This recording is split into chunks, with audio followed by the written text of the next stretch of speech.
As Henry Ford once said, whether you think you can or think you can't, you're right.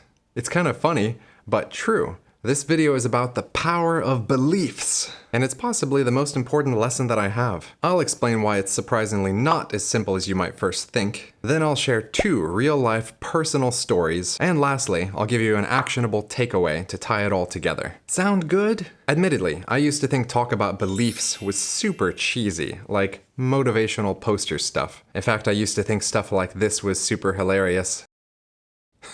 You know, because those motivational messages out there are just too high in the sky, overly positive, they don't feel realistic. Oh, and this one.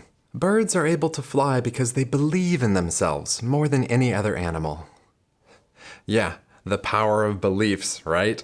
LOL. To make matters worse, you have people saying stuff like, manifest your dreams by believing. Send your thoughts out to the universe. I am not talking about stuff like this. I am science-based. But the ironic thing about this is once you learn how it works, it does feel a little bit like magic. Alright, let's get into why beliefs really are powerful. And I think a good starting place is the concept from neuro-linguistic programming. The map is not the territory. There's the territory, that's the land, the facts, the reality, if you will. And then there's the map. It's just one way to represent the territory. It doesn't mean it's the only way. You can have different types of maps, wrong ones, right ones, topographical, whatever other kinds of maps there are.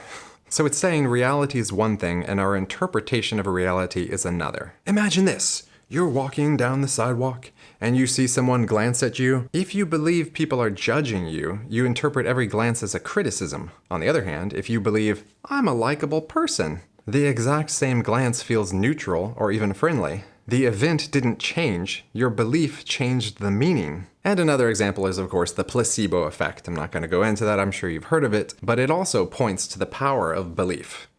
Okay, some personal examples to tie this all together. I've got 2 for you. The first one's about me, and the second one's about my dad. So way back when I started YouTube, I had to believe that I could be good enough before there was any proof. Not because belief magically gave me views, but because without that belief, I already would have quit. And if I quit, the belief I can't do this would have become true. What they call a self-fulfilling prophecy. That's how it feels a little magic-y, because believing something can often translate into making it true.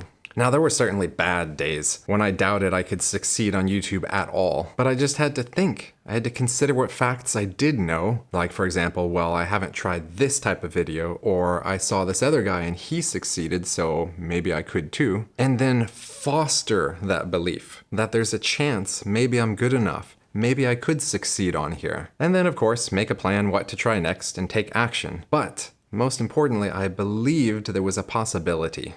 That's my YouTube story. Now my dad's story, he is a dentist and he had a bad time in dental school. He was an English teacher and then decided to change things up and become a dentist. But by his 3rd year, he was so badly shaken that he had developed a stutter.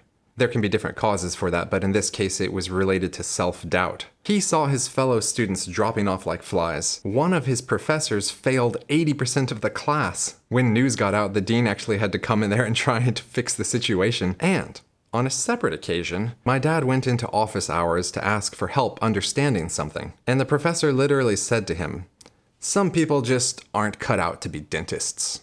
Spoiler alert, my dad did end up becoming a dentist and had patients that would stick with him for decades because they liked him so much. Anyway, my dad felt at that time like there was a 20% chance he could succeed and graduate, but still decided to try and make it happen. And 2 things kept him going. Number 1, he'd already invested 3 years of money and time. And number 2, he knew internally he was doing it for his wife and future family. So he had reasons to keep going and keep that seed of belief alive inside of him, that he might possibly make it. So those are the 2 personal stories I wanted to share with you. Now, actionable items. This is what to remember after all of this. First off, simply awareness. Consider what beliefs you already have. What do you think about yourself? About life? About what is possible? Next, foster and develop those positive beliefs. I've actually got 3 separate videos on here on topics that will help in relation to that. I'll put a link to those in the pinned comment below. And in some situations, it is solely up to you to believe strongly enough because no one else will. With enough time and effort, what literally started as an internal conviction becomes reality.